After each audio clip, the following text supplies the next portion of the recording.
Welcome to this video where we will walk through the different sampling methods and how to implement those methods in R. So we start first in line 1 by clearing the memory. So everything is clear. We are starting with a clean slate. Step 1 is, and this is just for demonstration, I will create a population which has numbers ranging from 1 to 1000. So if you click on population over here in the environment, you can see that it is nothing but just numbers 1 to 1000. So 1, 2, 3 up to 1000. So this is my population. Okay, and I will show you how to draw samples using these different methods from this sample. So the first step is the simple random sampling without replacement. So SRS is of two types. One is with replacement and the other is without replacement. We use the sample function where we plug in the population, we specify the size, and then we decide whether or not we want to allow for replacement. If replace is set at false, then that means that we are not allowing any replacement. So once a unit is selected out of the sample, it is not put back in to the sample, like into the population for a possible reselection. So that way we can ensure that all our entries are unique. So we run the lines at 10. So as you can see at the bottom, this is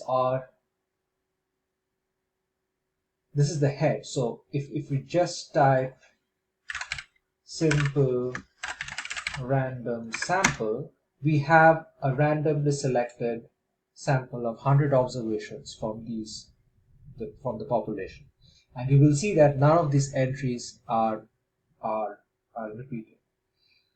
Now, but if you want to allow for replacement, which means that once a person is selected, that person can put back into the population for a possible reselection, we tweak the code to allow for replacement over here. So we set replace equals true, that means there is a possibility of reselection. When, like, typically we would prefer no replacement, because we want to work with unique observations and not possible not possibly overlapping numbers. But this is the idea of a simple random sampling. We use the sample function, we plug in the arguments, and we get a sample to work with. Next up is the stratified random sample, and for that we need the dplyr package. So we install, we don't install, we load the library, and we want to modify our population by creating 3 different strata. So what this line of code does is that, so this is now a data. So there are 1000 observations. Okay, each has some value and they all belong to some strata, either A or B or C. And then there are several ways I can select sample from each of these strata. The first package, I can use the dplyr function where I select what fraction of the sample of each, like how many observations from each strata do I want to select, and if that is set at 10%, then I specify the data that I'll be working with. I'll specify the variable which I will use to distinguish one stratum from the other, and then I will use the slice underscore sample function to specify what fraction from each of these stratum I'm gonna select. The other way of, so if we run this code, we have the data over here. So stratified sample is now, this is over here. So there are A's, there are B's, there are C's. So 10% from each of these strata has been selected. The other method is to specify the number. Okay, so instead of saying that I want to select 10% from each strata, suppose I want to select 30 observations from each strata. So that For that, we need to implement lines 34 to 36. We run this lines of code and we have an alternate version. We have 90 observations now. And you will see that there are exactly 30 observations from straight up A, 30 observations from straight up B, and 30 observations from straight up C. So now this is an alternate sample based on the way we wanted to do it. The third method is cluster sampling. So we want to, so remember what is cluster sampling? We divide the data into clusters and then we randomly pick each clusters. So when we select a cluster, whatever units are there inside that clusters are all selected in. So we create a data set for that. And then we randomly select clusters. And then we get all the units from the clusters. So this is my cluster ID. So I have cluster 8, all observations under cluster 8, all observations under cluster 17, all observations under cluster 19, 23, 33, 38, and so on. Systematic sample works in a slightly different way, as you may recall. The randomness here comes from picking the first unit.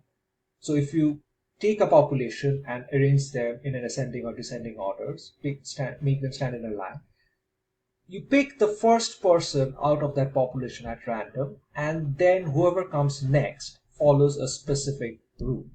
So again, my population is 1000. I want to create a sample of 100 observations denoted by small n. So my sampling interval is cap n by small n, which is over here is 10. So there, if I want a sample of 100 from a population of 1000, then I need 10 intervals to work with. And then what I'm going to do is that between 1 and 10, I'm going to randomly pick 1 and call it start. So start is 2.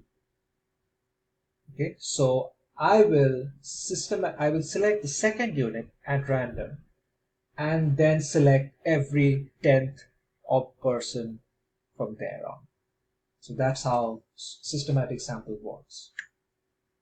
So I will first create a sequence of indices, and then based on the indices, I will plug those indices into the population to get my systematic sample.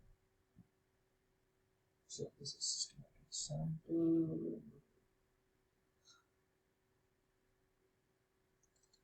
So my systematic sample is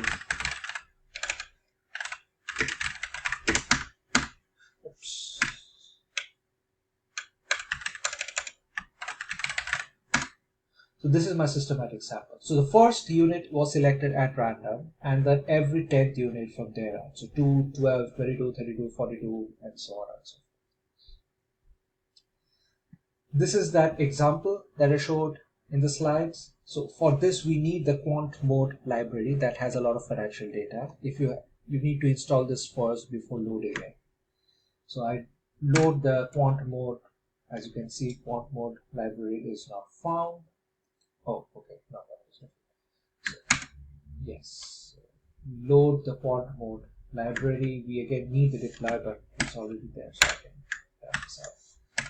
So now I'm creating a mock SP500 data using this code, and then I'm doing a stratified random sample of text sample.